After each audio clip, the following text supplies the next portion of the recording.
Yes, Oppenheimer is an astonishing film. Everything you heard about it, in the good sense, I can confirm to be true, for me at least.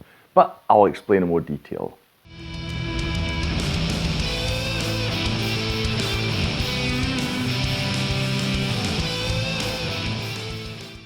Hi, my name's Stu and welcome to another review video on Flying Wiener. Now I'll make no secret of it, I'm a huge Christopher Nolan fan. I haven't seen all of his films. I think there's maybe one or two of his early films that I still actually have not seen yet, but you know, ever since he became this big household name, I've closely followed all the things that he does. I think he is one of the best filmmakers that we have nowadays, and he really shows that filmmaking is a craft. You know, he just takes so much time to produce a film and make it a real experience. I've loved all of his things until now, you know, some better, some worse. I've talked about, his last film before this, Tenet. I've discussed that on the channel. I'll leave a link to that review at the end of this video. I love all the things that he does, so I was so excited to see this. I thought it was rather unusual, you know, him doing a biopic. You know, I was like, okay, yeah, this I didn't expect that. I mean, obviously, it's also kind of fictional. In case you don't know, it's based on a book called The American Prometheus, which is about Oppenheimer. And I will also say I am not knowledgeable about Oppenheimer's life, so I can't comment on how correct all these things are. It is my understanding that a large part of it, at least, you know, when it comes down to the facts and events in his life, that they are all according to history. Obviously, he's filling in the gaps and a lot of conversations and all these things by himself, because if you didn't know, and I didn't know actually myself until I saw the credits on the screen, Christopher Nolan also wrote this film. I mean, he usually does write his films together with his brother, etc. But still, it baffles me that he not only directed this film, but he also wrote the whole thing just by himself. You know, so it's really crazy to think about. What is the film about? The film, as the name already tells you, is about Oppenheimer. If you're not familiar with Oppenheimer, he is the scientist that led the Manhattan Project. The Manhattan Project was where they developed, or at least on the American side, during the Second World War, where they developed the atom bomb, the nuclear bomb. And so he led that project. And we see his life, basically. I mean, nothing about childhood, etc. So we see him as an adult already doing his studies in the realm of physics, you know, and how he gets a teaching job and how it goes from there. And then we see the military, how they enlist him to help with this project. And then obviously we see the whole project itself as well. That is the basic plot of the film.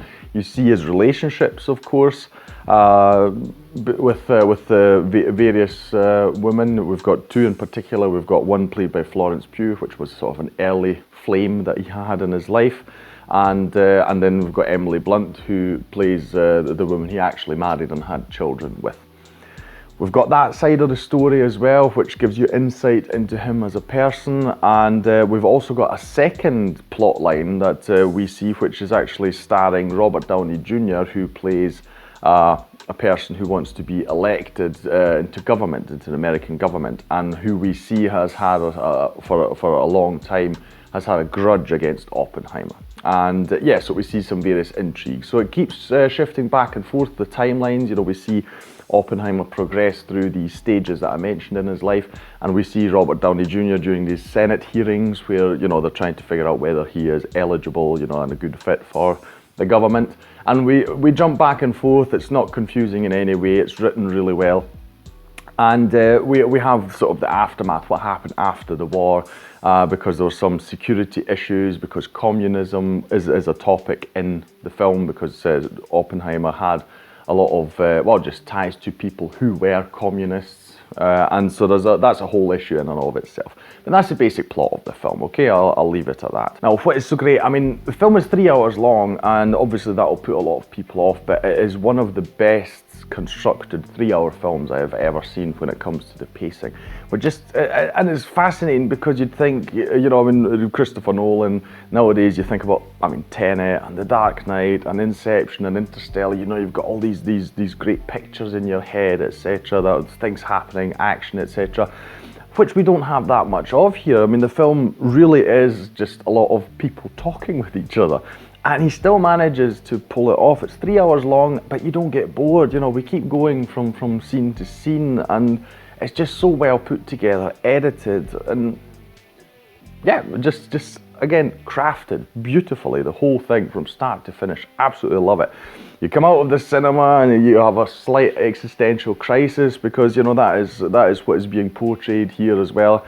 You know, Oppenheimer having, once he reached his goal, once the bomb was developed, you know, having real doubts about, you know, whether this was actually a good thing to do. You've got an angle in the story with Einstein as well, where he discusses this problem, and it really makes you think about it. You know, I mean, back then, I mean, nowadays we know, luckily, but for instance, there's a scene in the film where they're like, well, we don't know if when we detonate this bomb, it might just ignite the whole atmosphere. And you're like, and they still went ahead with it, you know. It's just crazy to think what it must have been like back then, making this bomb and having that on your shoulders. You know, should we do this? Is this actually a good thing for humanity, you know, to create this?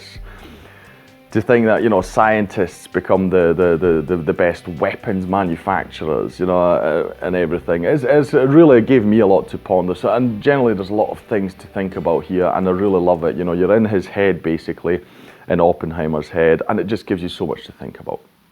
So it's really daunting. So it's not an easy film to watch. You know, I mean, obviously when it came out, they had this Barbenheimer thing going on. People going to see Barbie and Oppenheimer. I don't want to think what that must have been like. It must have been horrible. It doesn't matter whether you watch Barbie first or after, you know, Oppenheimer, it'll ruin it. That must ruin any good mood you have from Barbie. You know, it's just because it's just such a daunting prospect of what we're seeing happening in this film. It's really crazy.